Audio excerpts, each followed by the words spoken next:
जथायै दिनैहाय 18 मे बे फालिथाय बर' बिजों सानखौ जों गाजा गोमजायै दिनैहाय खुंफुंदों। लोगोसे बेजों लोगोसेनो जोंहा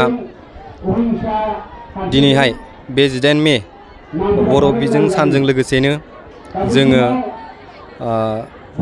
सोलोंथाइ सांग्रांथि मेल बेखौबो लाफानाय जादों।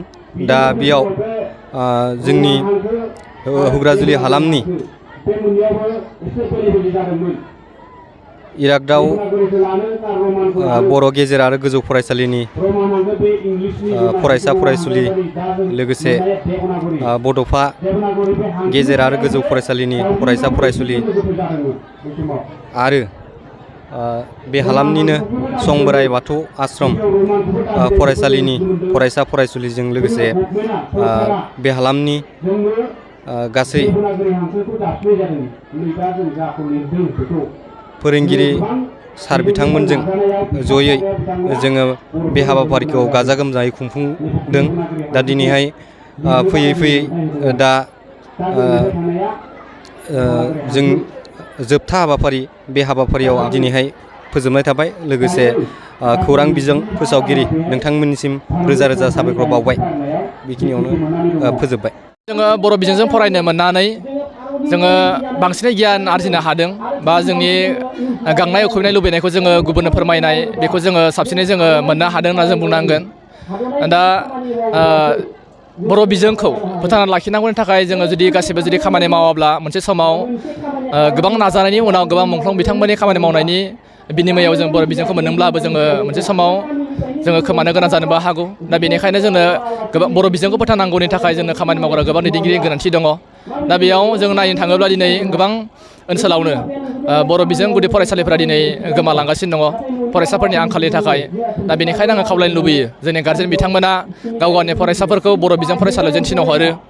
आरो जों गासिबो फरायोब्लासो जोङो लिरोब्लासो बा सोलोंथाइ लायोब्लासो बर' बिजोंजों बे बुहुम बिखायाव बर' रावा अरायसम थांनानै थागोन। जुदि जोङो बर' बिजोंजों लिराबा आरो फरायाबा जोंनि गेजेरनिफ्राय मोनसे समाव बर' बिजोङा गोमालांनो हागौ। दा बेखौनो जोङो फोथांनानै लाखिनांगौबा जों साफ्रोमनिबो बर' फिसानि बिबान हिसाबै आं खावलायनो लुबैयो दिनैनि बे गोथार सानाव जों बर' बिजोंनि थाखाय साफ्रोमबो बर' फिसायानो जों खामानि मावगोन, बर' रायज्लायगोन आरो बर' फरायगोन। आं बेखिनि बाथ्राखौनो बुंनाय जाबाय। गोजोन्थों। दिनै हुग्राजुलि गुदि बर' थुनलाइ आफादजों जयै हुग्राजुलि दख'रा दुलाराय बर' फरायसा आफादा बड'फा गोसोखां गेजेर आरो गोजौ फरायसालियाव 18 मे बर' बिजों सानखौ गाजा गोमजायै बेयाव खुंफुंदों। बेयाव आंखौ गाहाय आलासि महरै हांख्रायहरदों बिथांमोना।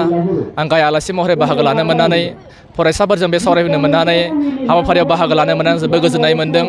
आं आसा खालामो जोंनि मोनफ्रोमबो आफादनि दैदेनगिरि बिथांमोना गाव गावनि गथ'फोरखौ बर' बिजोंनि फरायसालियाव थिसनगोन आरो बर' हारिनि थाखाय, बर' बिजोंनि थाखाय, हादोरनि थाखाय जों खामानि मावगोन। बर' बिजोंजों सोलोंथाइ लानानै हादोरनि थाखाय खामानि मावगोन, हारिनि थाखाय खामानि मावगोन। आं बेखिनिखौनो नोंथांमोननिसिम गुरै खावलायबाय। दिनै 18 मे बर' बिजों सान। बे दिनैनि बे गोथार साननि आङो बयनिसिमबो नोंथांमोननि पर्टेल नायगिरि रायजो राजा नोंथांमोननिसिम आंनि गाहाम हामलायनायखौ आङो जासिहरबाय। 1952 मायथाइनि 16 नभेम्बर खालि बर' थुनलाइ आफादा दाजानायनि उनाव बर' बिजों जे जोंनो नांगौ, बर'फोरनो मोनसे बिजों नांगौ, बिनि थाखाय गोबां खामानि मावबोदोंमोन बिथांमोना।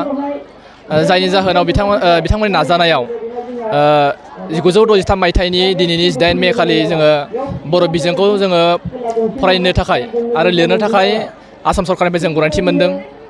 दा बिनि थाखायनो जोङो बै दैदेनगिरि बिथांमोनखौ जों गिबियावनो साबायखर जासिनांगोन जे बिथांमोना जोंनो गावनि बिमानि रावजों सोलोंनो आरो फरायनो थाखाय बा गियान आरजिनो थाखाय जोङो दिनैनि बे मोनसे प्लेटफर्मखौ जों मोननो हादों। दा बिनि थाखाय जों बिथांमोननिसिम साबायखर जासियो।